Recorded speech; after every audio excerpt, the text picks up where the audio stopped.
Bismillahirrahmanirrahim. Assalamualaikum warahmatullahi wabarakatuh. Alhamdulillah wassalatu wassalamu ala Rasulillah ma ba'du. Teman-teman mahasiswa dan mahasiswi Universitas Nurul Jadid yang berbahagia, alhamdulillah sejak hari ini kita sudah melaksanakan pelaksanaan ujian akhir semester ganjil tahun 2021-2022 untuk semester ganjil sekarang. Baik, sebagaimana yang saya sampaikan di perkuliahan kemarin atau di grup bahwa untuk pelaksanaan UAS mata kuliah Desain Penelitian dan Analisis Data Kuantitatif ini kita menggunakan jenis take home ya. Jadi bisa dikerjakan di mana saja, tidak usah mengerjakan di ruang kelas. Jadi ini bisa dikerjakan di rumah boleh atau di asrama. Nanti pada saat pelaksanaan UAS tinggal dikumpulkan saja. Baik, langsung saja teman-teman untuk tutorialnya, cara mengerjakannya. Ini saya buatkan tutorial dan semua berkas yang dibutuhkan sudah ada di link ini nanti. Jadi saya harap teman-teman nanti bisa mendownload atau mendownload berkas-berkas yang dibutuhkan yang sudah saya masukkan ke link ini.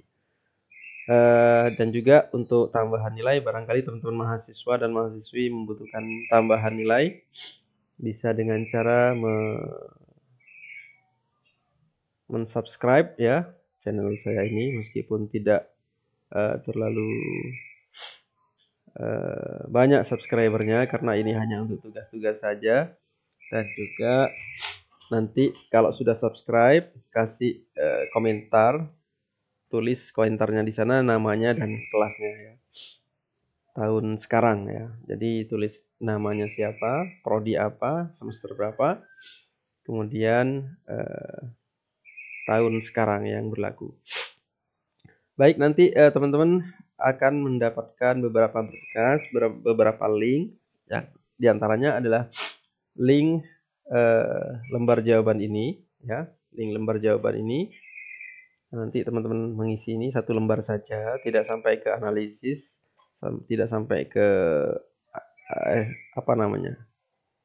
SPSS-nya atau statistiknya, hanya mengerjakan ini saja karena waktu kita tidak cukup dan kayaknya kurang waktunya kemarin. Terus juga ada di sana ada file judul penelitian, ada yang PAI, judul-judulnya seperti ini nanti. Kemudian ada ya juga yang judulnya yang PBA. Jadi ini untuk prodi PBA nanti pakai judul ini. Untuk yang prodi PAI menggunakan judul ini nanti. Nah, baik, untuk cara-caranya teman-teman nanti tulis di lembar jawaban ini nama dan jurusan atau prodinya serta kelasnya. Tulis nama di sini, prodi apa, kelas berapa. Kemudian tulis judul penelitian. Nah, judul penelitian ini bagaimana? Judul penelitian ini teman-teman kalau misalnya prodi PAI, nanti berkas yang sudah di-download daftar judul itu kayak gini. Ini disesuaikan dengan nomor urut ya di absen. Misalnya nomor absen 1, maka nanti judul penelitiannya ini tulis. Nah, pengaruh keaktifan interaksi siswa dengan guru dalam pembelajaran terhadap motivasi belajar siswa di madrasah Tsanawiyah Miftahul Huda dan seterusnya. Jadi ini untuk mahasiswa nomor 1, nomor absen 1. Ini nomor absen 2, jadi sesuai dengan urutannya. Judul yang nomor 2 itu untuk nomor absen mahasiswa nomor 2. Untuk yang judul 3, ini untuk nomor absen mahasiswa yang nomor absen 3 ya. Dan seterusnya dan seterusnya. Ini banyak, insya Allah lebih dari cukup sesuai dengan jumlah mahasiswa. Ini ke bawah masih banyak ini. Nah, ini untuk yang PAI. Kemudian untuk yang PBA kebetulan sudah saya urut karena ini berbentuk teks sampai dengan judul 50 ya. Judul ke-50. Jadi sesuaikan dengan nomor absen nanti. Nomor absennya berapa, maka tulis judul penelitiannya nanti sebagaimana di lembar jawaban di sini. Jadi setelah ditulis judul penelitiannya, nanti tentukan variabelnya. Jadi kita sudah membahas variabel kemarin. variabel X-nya yang mana, variabel bebasnya yang mana, kemudian variabel Y-nya atau variabel terikatnya yang mana, tulis di sini. Ini manual ya, jadi jangan kirim file tapi tulis tangan atau diketik kemudian di print ya.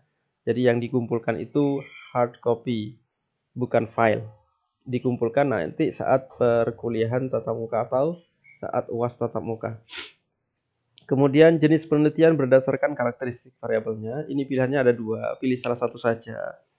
Kalau survei, ini apabila penelitiannya, judul penelitiannya itu merupakan dua variabel, apabila variabelnya dua variabelnya ini atau salah satu variabelnya ini, itu bukan merupakan perlakuan atau eksperimennya, sesuatu yang mau diuji cobakan. Jadi variabel X-nya ya.